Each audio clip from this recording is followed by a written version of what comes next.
All right, guys. This is the first video we've done in the C5 since I moved here 2 months ago. Crazy, right? The weather just hasn't permitted, and I've been crazy busy. Not used to this clutch. Oh my god.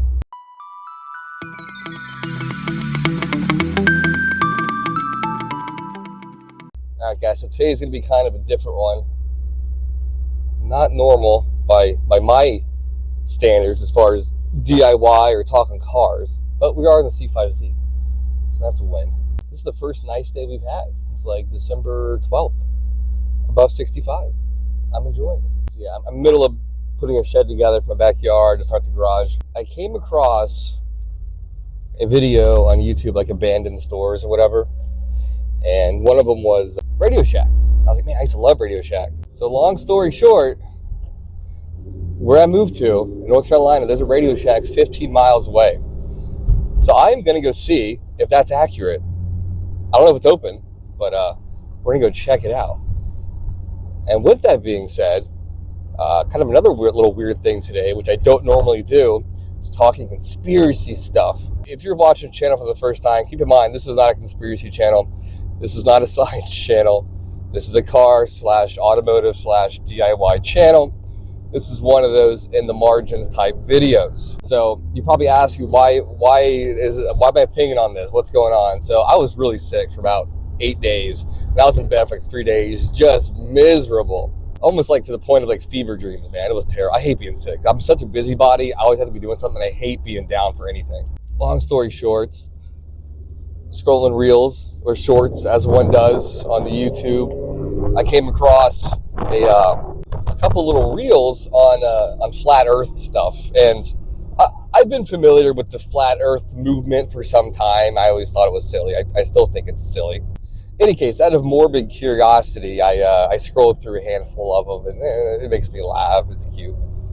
And if you know how algorithms work, and now YouTube assumes, hey, this guy loves flat earth, so I am just spammed with constant flat earth videos to the point of just it's nauseating. And I was just thinking how ridiculous it is in 2025. People still believe this. Do a quick search on the old Google or whatever search engine you use. There's about 15% of the population, U.S. population, that honestly believes the Earth is some sort of a disc shape. That's mind-blowing to me. And I honestly think if you drill down, maybe half those people actually believe that. And I really think this flat earth movement started, well, in the New Age, not Aristotle, thousands of years ago, but this started probably 20 years ago.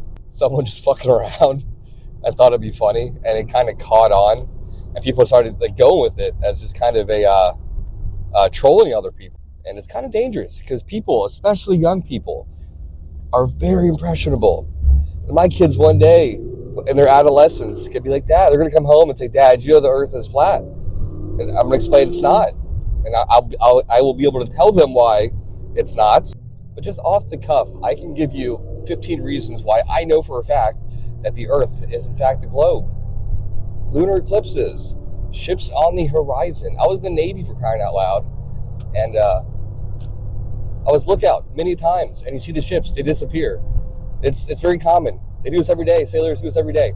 24-hour sun in both the North and South Pole. More so in the South Pole. For some reason, flat Earth people think that the Antarctica is not real, or it's an ice wall or something. It makes no sense. You can travel to Antarctica. Yes, you can.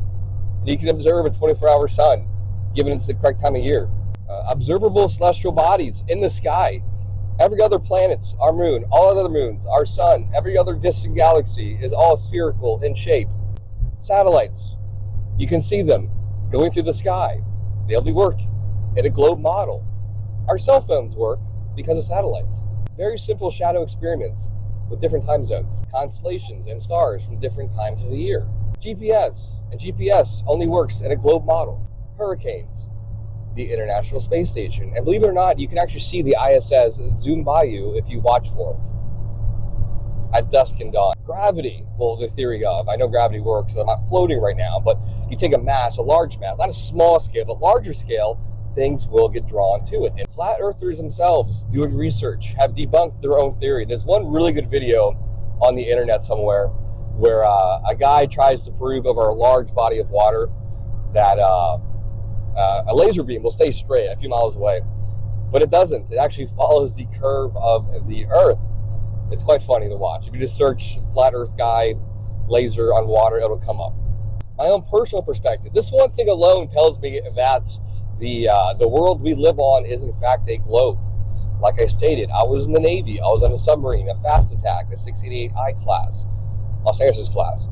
And one of the things that junior sailors do is they pilot or drive the boats. Yes, I'm serious.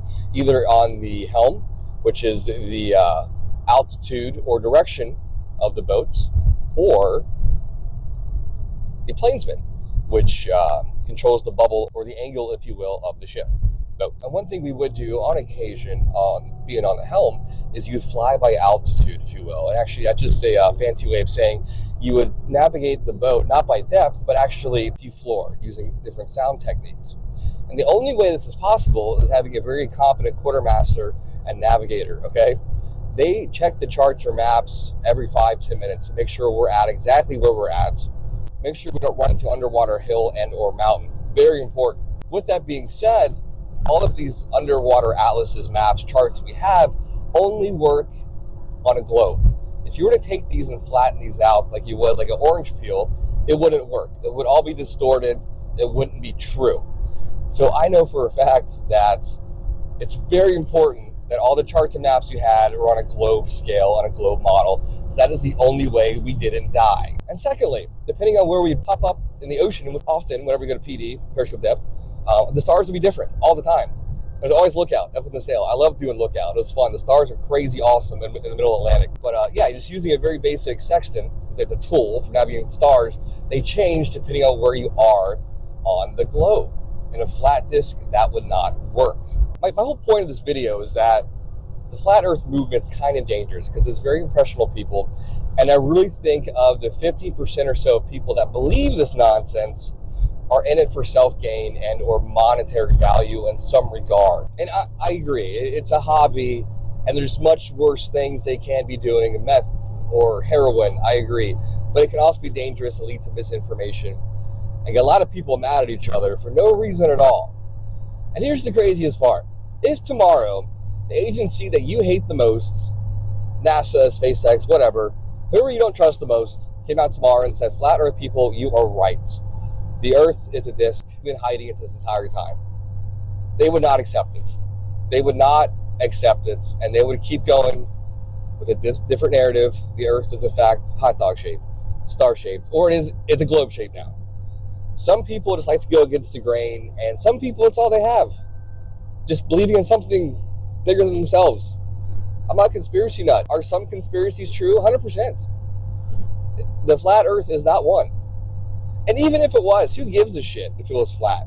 People waste so much time trying to figure it out. And if it was flat, why would the government try so hard to convince everyone that it's round? It makes no sense. You know what I mean? And he say, oh, they do it because NASA or some shit. The NASA, the big scheme of thing in our world budget or our U.S. budget, it's so tiny. It's pocket change.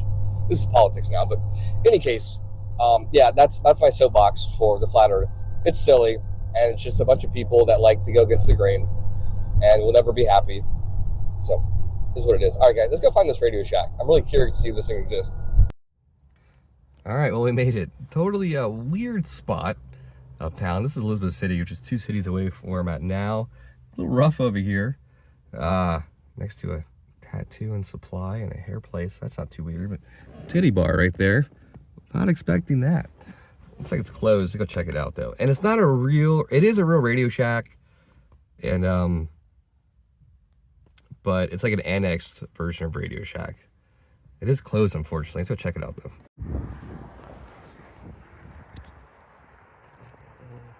Yeah.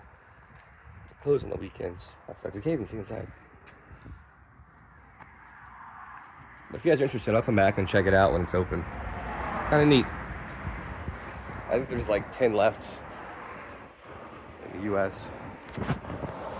All right, well, that's it for today's video. Just a quick little rant, and I just wanted to see if this Radio Shack was real. It is real. It's kind of weird, right? I still feel like doo-doo. I need to go get my butt back to the old Home Depot, get some more wood for the shed, like a shed base I'm doing right now. And then, yeah, then I can start putting all my garden stuff out there and then start working on the garage. So, cool, guys. I'll see you guys on this channel probably next weekend. All right, take care. Mark out.